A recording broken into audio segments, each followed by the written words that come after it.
Baie welkom by ons aanlyn diens. So bly jy is ingeskakel en ons is in ons reeks wat ons praat oor van vlees na vrug. En ons journey so 'n bietjie deur die vrug van die gees. En wat Paulus sê, wat gebeur wanneer ons die vrug begin dra en hoe om dit te doen om deur die gees te lewe. Hy skryf natuurlik hierdie teenoor die ouens wat net volgens die wet wou lewe en Christene wou dwing om volgens Joodse wette te lewe. En hy sê, weet jy wat, daar's nie 'n wet teen hierdie vrug van die gees nie.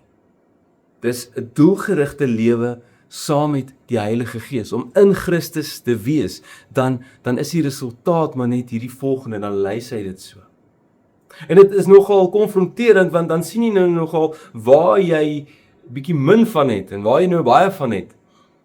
En ons praat oor dinge soos liefde, selfbeheersing en vriendelikheid. Maar vandag is 'n moeilike een vir my om oor te praat, want ons praat oor geduld. Geduld kom nie natuurlik nie. Jy kry mense wat meer geduldig is as ander. Maar ons almal kom op daai punt wat ons net dit verloor. En ons almal het dit. Die een ou raak kwaad vir die kar wat voor hom ry. Die volgende ou raak kwaad as die kelner 'n bietjie lank vat. Of as die koffie koud is. Maar miskien raak ons almal kwaad by binnelandse sake. Ons raak ongeduldig want die stelsel frustreer ons. Ons raak bekleierig. Jy sien, dis die band Queen wat gesê het, I want it all and I want it now.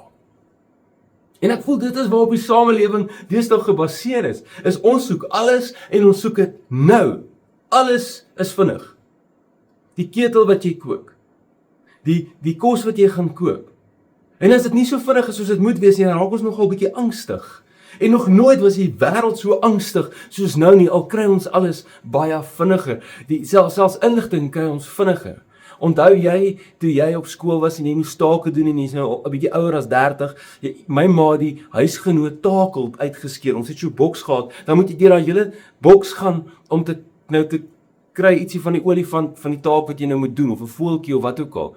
En as jy bevoorreg was, het jy Wêreld Spectrum gehad, wat jy by die huis kon deurlees. Anders dan moes jy biblioteek toe gaan. Vandag in hierdie oomblik kan ek al inligting kry en 'n taak doen. Taak laat doen, voordat hierdie preek verby is, voordat hierdie boodskap klaar is. Ons lewe in hierdie 10 sekonde wêreld. Die volgende video, as jy hierdie video nie my aandag nou kry nie, gaan ek oor na die volgende. Die lewe, die samelewing is opgestel om te werk vir ongeduldige mense. En dit raak so 'n bietjie egosentries. Sodra dinge nie uitwerk soos wat ek wil hê dit moet uitwerk nie, dan raak ek ongeduldig hieroor. Dan begin ek op die kinders skree. Selfs die hond loop daardeur. En die volgende stap is ek raak ongeduldig met die Here. Maar die Here kom net nie vir my deur nie. Ek voel hy luister nie vir my nie. Ek voel hy beantwoord nie my gebede nie, want dit gaan net tog oor my en my bevrediging wat nou moet gebeur. Het jy geweet dat Amazon 7.17 miljard dollar sal verloon 'n jaar as hulle webtuiste 100 millisekondes langer vat om oop te maak? As jy dit vat oor 'n sekond, dan is dit 10% van hulle totale inkomste. 'n Sekond. Hoe lank is 'n sekond? Maar hulle praat van fatigue, ons raak shopping fatigued. Maar dit gebeur nie dadelik nie. Dit maak nie nou op ek sal later terugkom en koop ek nou die produk nie, of ek koop die produk op 'n ander plek wat se webtuiste 100 millisekondes vinniger oopmaak. Daar's 'n YouTube kanaal van 'n ou wat hierdie scammers terugscam. Hy is daar van Amerika, dan werk hy saam met die polisie en dan hierdie ouens van India wat die ou mense so bel en geld uit hulle scam, dan bel hy hulle terug en dan is nogal komieklik soms, want dan doen hy homself voor as 'n ouer tannie of 'n oom en dan praat hy met hulle, dan frustreer hy hulle so bietjie, want hulle probeer hom scam, maar hulle weet nie wie sit aan die ander kant van die foon nie. En wat hulle doen is, hulle sal jou oorweldig met inligting en ons geld, jy het nou vir ons geld gegee, maar daar's geld uit ons rekening uit wat jy moet terugbetaal, dan stuur hulle jou vir die bewyse, dan oorweldig hulle jou met hierdie inligting en die scammer self raak ongeduldig met die arme ou tannie en die arme ou oom en voordat hulle ook kan uitvee, dan betaal hulle maar hierdie duisende dollars oor net om die ou van hulle rug af te kry, maar eintlik is hy besig om hulle te besteel. En dan gaan hierdie hacker, dan hack hy so 'n bietjie hulle files en dan delete hy nou al die onwettige dokumente wat hulle in elk geval het. En dan moet jy nou hoor hoe kwaad raak hierdie ouens.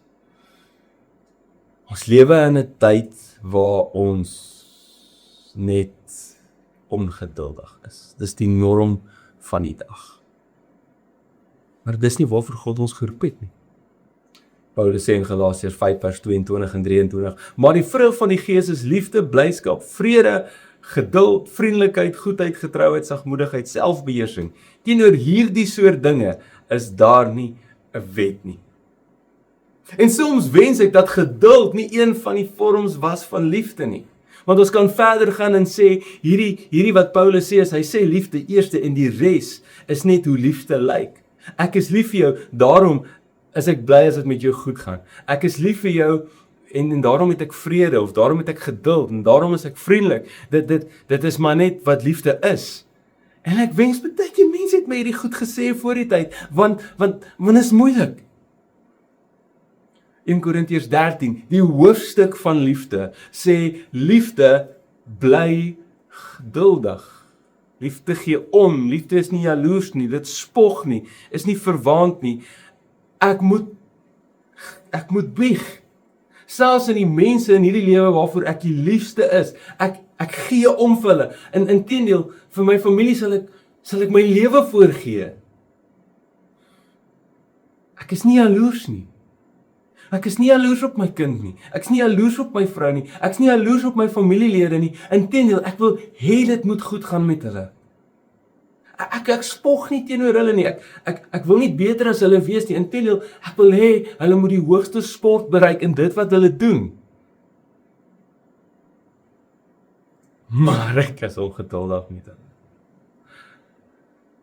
Ek vind myself soms frustreerd en ongeduldig met my Sintie. Ongeduldig met my vrou. Ongeduldig met my ouers. Dit kom net nie natuurlik nie. En ek probeer erg hard. Ek probeer geduldig wees, maar ek sukkel. En dan wonder ek soms, is dit nie hoekom ek probeer ongeduld onderdruk nie? Jy moes dit al gedoen nie. Jy besluit vandag gaan ek meer geduldig wees, want almal sê ek is 'n ongeduldige mens. Ek gaan vandag meer geduldig wees. En die eerste pad wat ek links draai, staan die verkeer.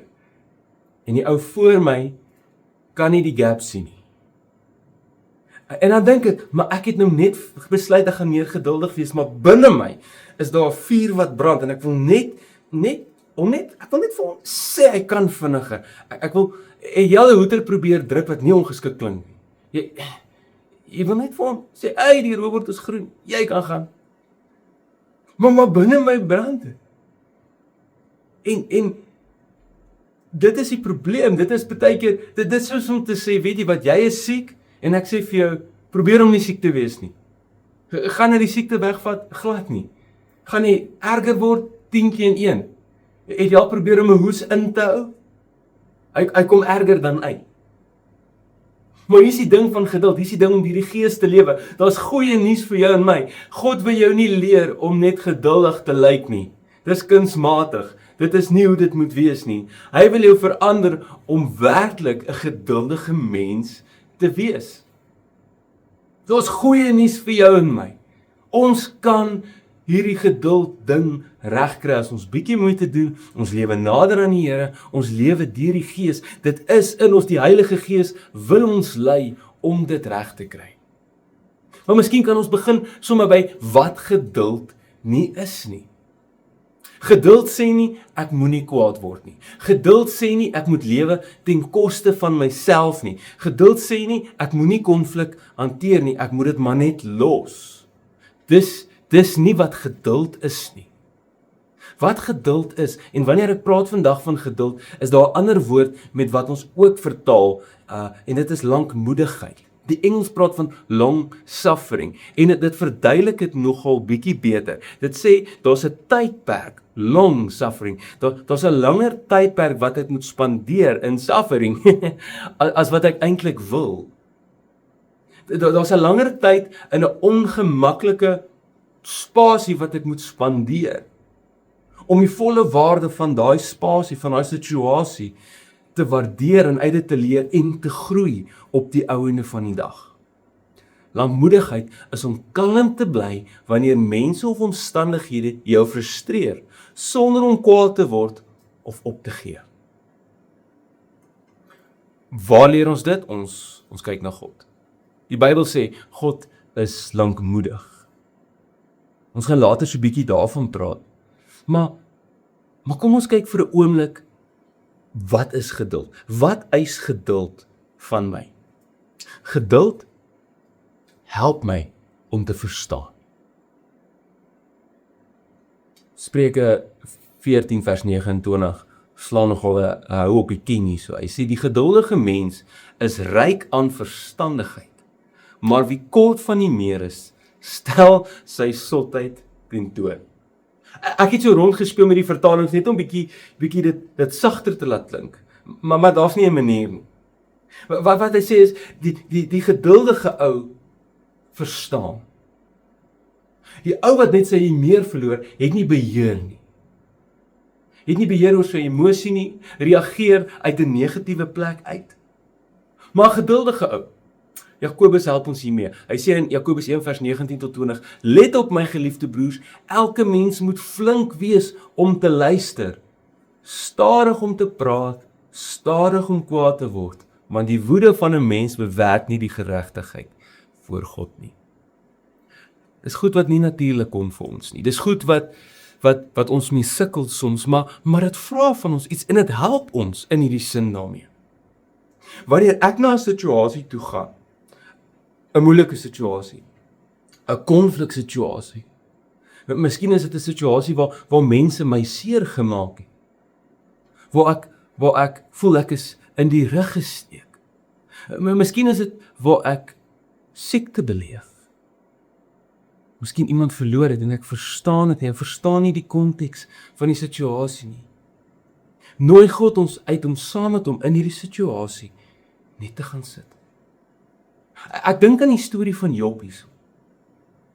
Job het gaan sit in sy situasie vir 'n oomblik. Sy vriende het saam met hom kom sit. En daai was sekerlik die beste pelle wat Job voor kon gevra het. Hulle was die beste pelle totdat hulle mond oopgemaak het. In plaas net daarvan om saam met hom te sit in 'n situasie, saam met hom te huil, saam met hom om geduldig te wees. Ons het die spreekwoord in Afrikaans, Job se geduld. Net om te wees en God te vind in hierdie situasie, het hulle probeer om rede te vind om hom uit die situasie uit te kry. En is baie keer ons grootste probleem, ons wil gemaklik wees. Jy sal sien, as jy ongemaklik raak jy ongeduldig.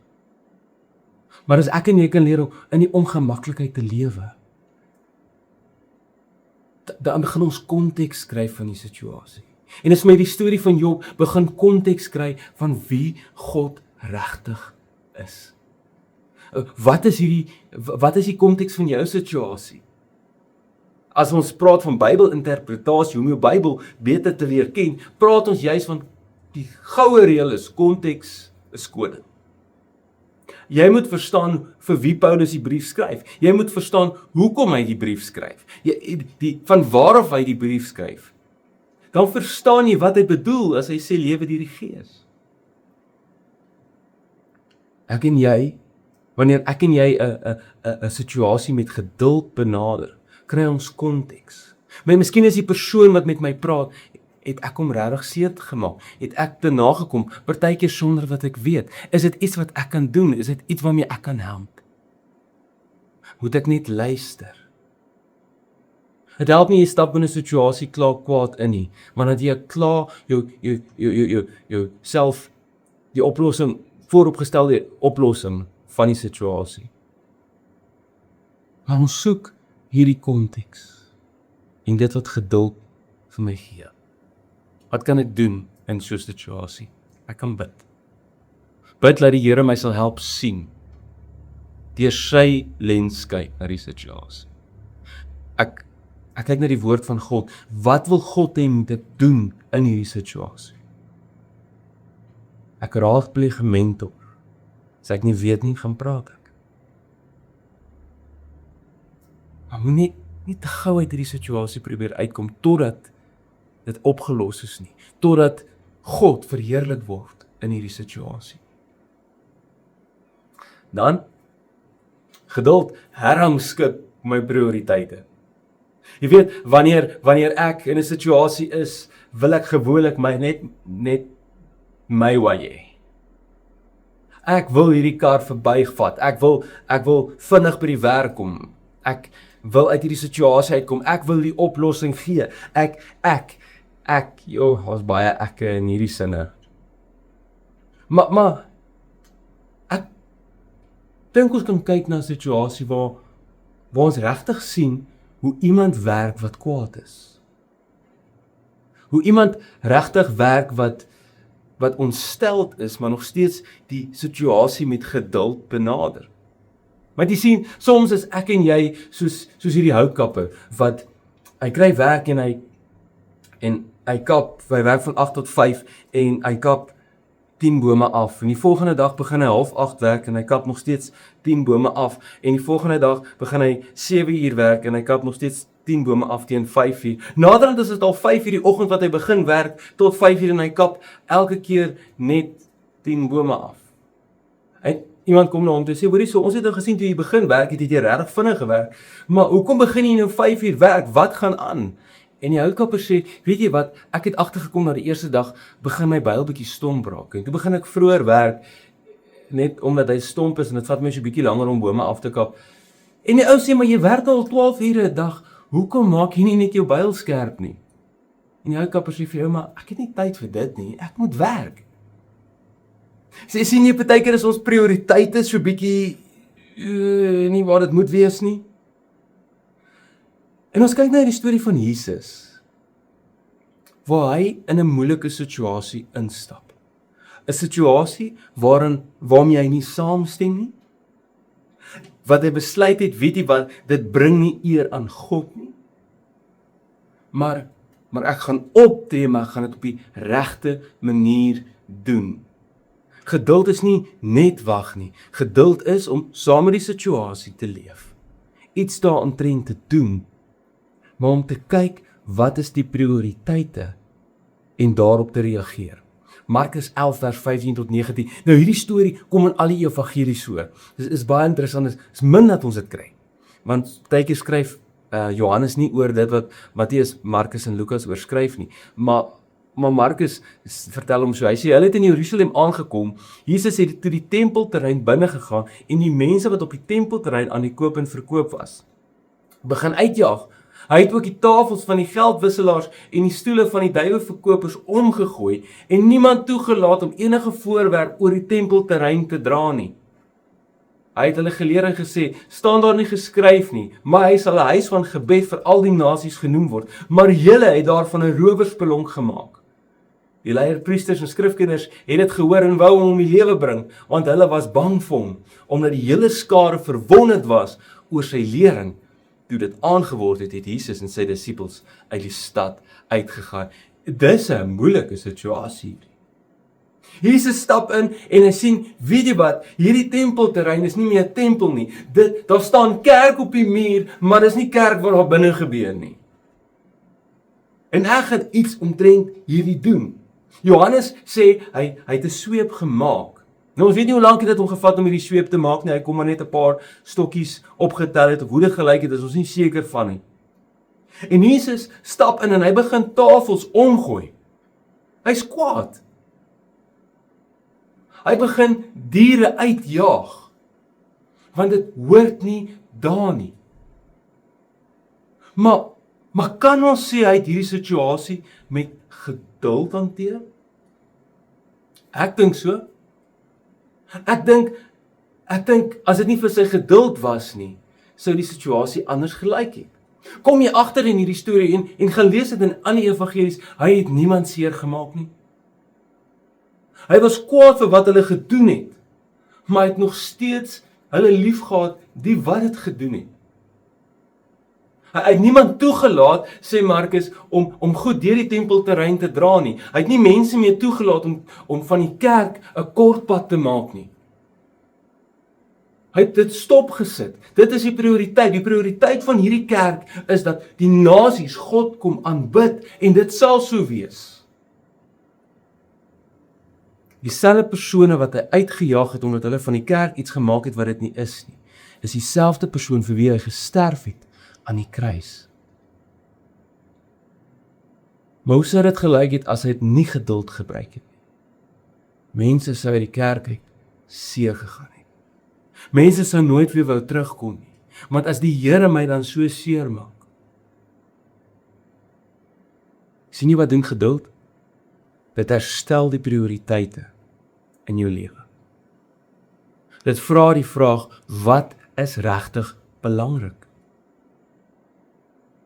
Ongeduld vra nie wat's belangrik nie. Ongeduld vra, wat wil ek hê en wat wil ek nou hê? Hoe wil ek hierdie situasie oplos? Maar dis nie wat God se geduld vra nie. Geduld vra dat ek en jy kom en rustig sal wees en daaroor sal dink van wat is regtig belangrik in my lewe. En dan die res uit te jaag. Jesus is nogal ernstig om dit wat nie belangrik is en dit wat die plek vat van waar God in my lewe moet wees, uit te jaag daar buite. Weet jy wat doen geduld ook? Dit maak my bewus van God se geduld met my. Jy kan net gee wat jy het. En hier is die uitnodiging. Hier is so 'n deel wat sê, weet jy wat? Ek weet ek sukkel met ongeduld. Maar wanneer ek na God kyk, en ek lees graag dit wat Petrus sê, want Petrus het nogal baie redes gegee vir die Here om ongeduldig te wees. En die man het eintlik maar net baie keer aangejaag. En hy skryf hierdie jare na dat sy verlosser aan die kruis gehang het, sê hy, laat hierdie een saak egter nie by julle verbygaan, die geliefdes. By die Here is eendag soos 1000 jaar en 1000 jaar soos een dag. Die Here stel nie die belofte uit soos party mense dink nie. Inteendeel, hy is geduldig met julle. Omdat hy nie wil hê sommige mense moet verlore gaan nie, maar dat almal tot bekering kom. Praat so 'n bietjie van die eindtyd hierso. Maar die kern hierso is God is geduldig met jou en hy's geduldig met my. Hy spandeer tyd in ons moeilike situasies. Hy spandeer tyd wanneer ons ver van hom af dinge doen, ver van hom af weg te wees, spandeer hy nog steeds die tyd om te sê, kom, ek roep jou, kom nader. Hy spandeer tyd in die siekte, hy spandeer tyd in die situasie wat ons nie weet wat om te doen. Hy sê, kom sit net by my. Die tye wat ons rug op hom draai, is hy nog steeds daar. Hy kan in 'n oomblik besluit, weet jy wat, ek stap uit hierdie situasie uit. Ek het nou genoeg van jou gehad. Hy sê nee, kom nader. Ek voel omdat God geduldig is met my, het ek die verantwoordelikheid om geduldig te wees met ander. Kom ek en jy lewe 'n lewe van geduld. Speel nie meer saam met die reëls van hierdie wêreld. Weet jy wat, jy sê my nou niks. Ek hoef nie ongeduldig te wees nie. Ek kan geduldig wees.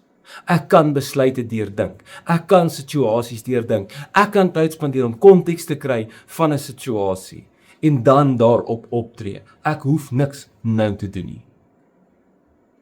Ek kan my prioriteite rangskik vir dit wat regtig belangrik is in my lewe. Ek hoef nie te reageer op die eie ek nie. Inteendeel, ek moet hierdie eie ek so vinnig as moontlik kruisig. Maar as 'n God wat vir my 'n voorbeeld stel van geduld, hy's geduldig met my en ek kan geduldig wees met ander. Al maak mense my seer, of verdien ek dit, kies ek om 'n lewe van geduld te lei. Kom ek en jy lewe so dan deur die Gees. Kom ons bid. Here, baie dankie dat ek geduldig kan wees. Ek hoef nie volgens die reëls te lewe van die wêreld nie. Ek hoef nie te sê I want it all and I want it now nie. Ek kan net oorgee aan U. Ek kan vertrou op U. En ons dankie daarvoor. Amen.